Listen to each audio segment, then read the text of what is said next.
So, this movie is a thriller, but let me explain why it might actually be about power, control, and what it really means to take it back. So, imagine this. You get invited into a world where you were never supposed to access private jets, exclusive islands, billionaires who speak in soft voices but make decisions that shape entire realities.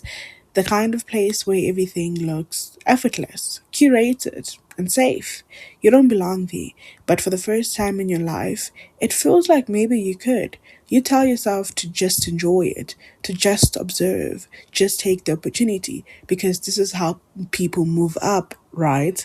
You get noticed, you get invited, you get chosen, and at first, everything feels like a dream. That's the entry point of Blink Twice. Frida isn't introduced as someone powerful. She's observant, curious, slightly outside of things, the kind of person who understands rooms before she speaks in them. So when she's pulled into this hyper exclusive world centered around Slater King, wealth, influence, and quiet authority, it feels like she's stepping into a life that completely runs on different roles. And for a while, those rules seem harmless, even seductive. But here's where the movie starts doing something interesting. Because Blink Twice isn't really about whether something is wrong, it's about how long it takes you to realize that it is. The island becomes a space where nothing is explicitly explained, but everything feels slightly off. Conversations don't quite land, memories feel slippery. Time starts behaving in ways that don't make sense, and yet nobody's panicking, nobody's naming it, which is what makes it so unsettling. Because sometimes the most dangerous environments aren't the ones that scream at you, they are the ones that gently rewrite your perception until you stop questioning them altogether. Frida starts noticing things, not in a dramatic, cinematic way, but in small human ways. A detail that doesn't line up, a feeling she can't shake, a moment where reality seems to blink and all come back slightly different. And that's when the movie quietly shifts, because now it's no longer about access, it's about awareness. Most thrillers would position Frida as someone trying to escape, trying to survive, trying to get out. And yes, that's part of it. But if you look closely, that's not where her story ends. Because what Frida does at the end of Blink Twice isn't just survival, it is a strategy. Let's go back to imagine this. So imagine you realize the system you've been invited into isn't broken. It's working exactly the way it was designed to. It rewards silence, it protects power, it erases anything inconvenient. And now imagine you have two choices. You can run from it or you can learn it. That's the turning point for Frida. At a certain moment, she stops reacting. She starts observing differently. The fear is still there, but it becomes more focused, controlled, intentional. And that's where the film introduces a quieter, more uncomfortable idea.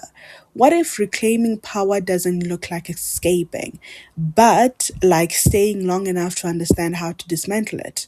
Because survival suggests endurance. It suggests getting through something, making it out alive. But what Frida does goes a step further. She doesn't just enjoy the system, she engages with it on her own terms. And this is where the girl bossing interpretation starts to emerge. But not in the way the internet usually frames it, not in a surface level aesthetic empowerment montage kind of way. This is something sharper, more calculated. Frida doesn't overpower the system physically. She doesn't suddenly become untouchable. Instead, she does something far more dangerous. She understands the rule of the game better than the people who created it. And once you understand the rules, you can bend them. There's a quiet shift in her presence towards the end. She's no longer the outsider trying to fit in the room. She becomes someone who can move through it without being absorbed by it. She watches differently, she speaks differently, decides differently, and that's where the idea of girl bossing becomes something deeper than the cliche.